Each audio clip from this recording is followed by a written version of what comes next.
Okay, happy Sabbath. Yes, I just want to do a wrap up on Drug Awareness Month and also inform us that May has also been a Mental Health Awareness Month. So on mental health, I just want to say that we need to give our mental health priority over all else because it is the force that drives us. And the best wealth one can ever accumulate is mental health or a healthy mental status. Now I'm going to move fast because of the time. So allow me to read. So today we are focusing on two drugs, that is cocaine and heroin. And to start with cocaine, it's a strong central nervous system stimulant. That is, it ups the levels of alertness, attention, and energy. It is produced from the leaves of the coca plant, which grows almost exclusively in northern and western South America. The main producer is Colombia, followed by Peru, Chile, and Bolivia. Cocaine increases the levels of dopamine. That is a neurotransmitter or a hormone that is known to give pleasure to the body. And the methods of administering is through rubbing on the gums, that is the gums of in your mouth. It can also be dissolved in water and injected in the body. And some people also heat it up and inhale it into the lungs. What are the effects of cocaine on health? It constricts blood vessels, and you know what happens when the vessels are constricted. It dilates the pupils. It increases body temperature, heart rate, and blood pressure. It can also cause headaches and gastrointestinal complications, such as abdominal pain and nausea. It also tends to decrease appetite, and of course it causes chronic ulcers and malnutrition. The abusers usually experience acute cardiovascular or cerebrovascular emergencies, such as heart attack or stroke, which may cause sudden death. Cocaine-related deaths are often as a result of cardiac arrest or seizures, followed by respiratory arrest. There's what you call polydrug use, that is use of more than two drugs. An example is combining cocaine with alcohol. So cocaine and alcohol will give you a condition known as coca-ethylene, where coca is from cocaine and ethylene is from the ethanol, which is present in alcohol. So when you take the two together, of course, the result will be death because of the effects. Statistics and trends, we are now at 0.3 to 0.4% of the world population that are using cocaine between the ages 15 to 64 years. That is about 13.2 million to 19.2 million. That is a very high number. And we are also told that there's now a shift in the use and of course some decrease now in the use of cocaine.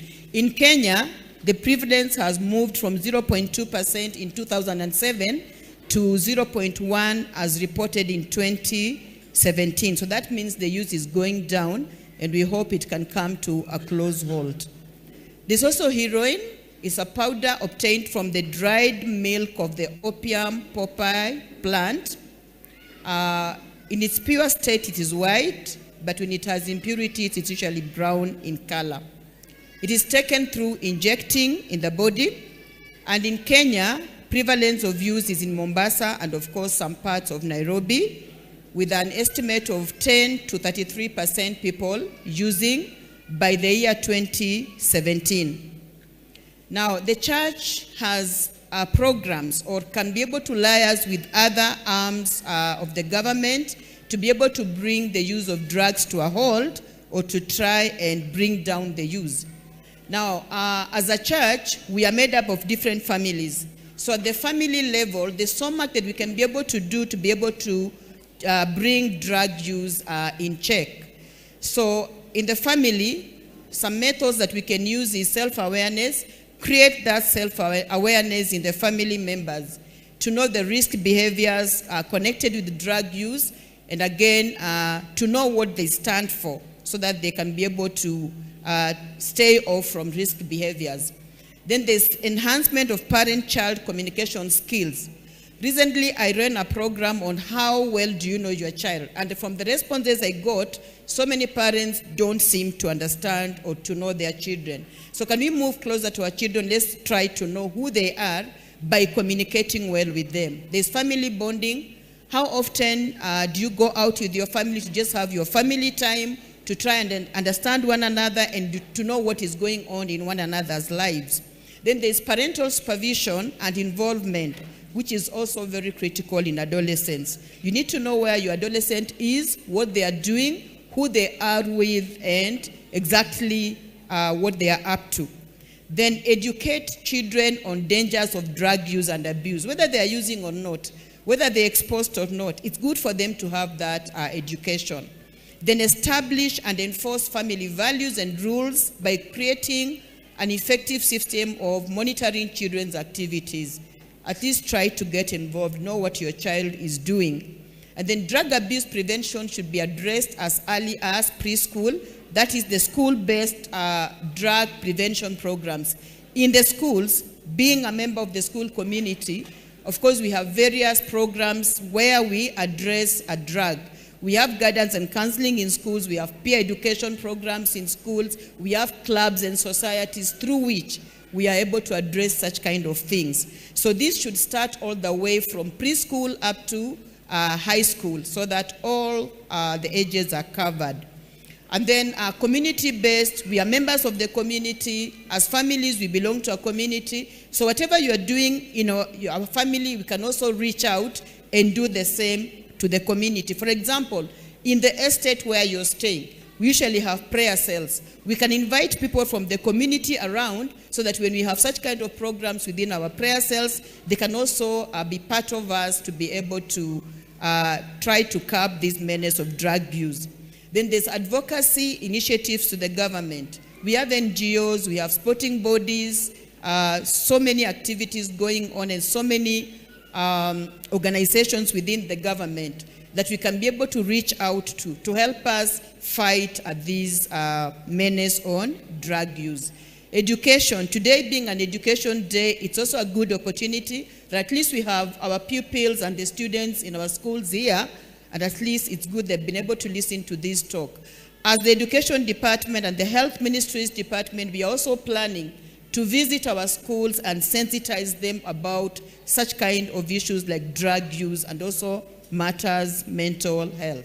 There are also mentoring programs within the family, within the church, within the government. So there's so much that you can be able to do. Relationships, how well do you relate with other people and yourself?